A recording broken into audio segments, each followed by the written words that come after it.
In America's election headquarters tonight, 3 weeks from tomorrow, Election Day, and obviously the big races that we're watching, control of the U.S. Senate. These are the hottest contested races right now, and this is how the breakdown stands today, 3 weeks away, 55-45, two independents caucus with the Democrats. If the election were held today, based on the average of recent polls, Republicans would pick up Montana, South Dakota, Iowa, even though that has tightened there, Colorado, Alaska, Arkansas, West Virginia. We'll leave Louisiana blue because it looks like that race may not get to 50%, and then it would head to a runoff December 6th. So there you have the breakdown, 52-48.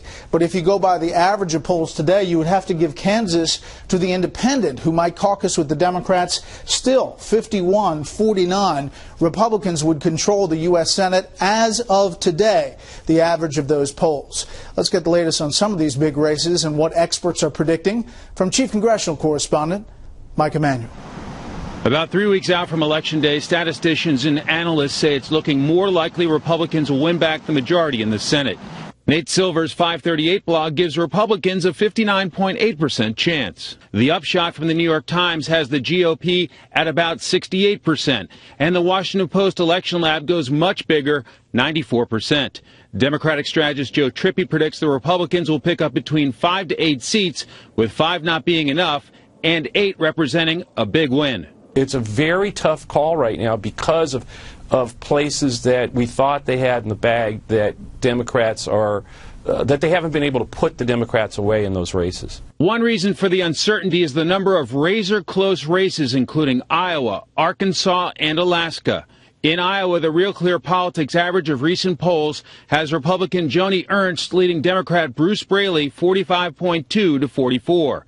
And the race to replace retiring Democrat Tom Harkin has gotten testy at times. Senator Ernst is fond of saying things that sound good, but when you look at what they mean to Iowans, they don't make Iowans better off. You poked fun at Senator Grassley for being just a farmer without a law degree. For now, Republicans seem focused on tying Democrats to President Obama, recognizing his approval ratings are in the low 30s in many of the states with 2014 contests.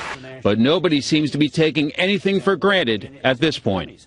I think the Republicans take the Senate. It'll be close. It'll be a long night. It'll take us until November. It may take us until January, but it's going to be, I think, 51, 52, 53. Yet Democrats are expected to use a money edge to spend heavily down the stretch to try holding on to the majority, while Republicans will want to avoid any unforced errors in the final days that could allow a golden opportunity to slip away. Brett? Thanks, Mike.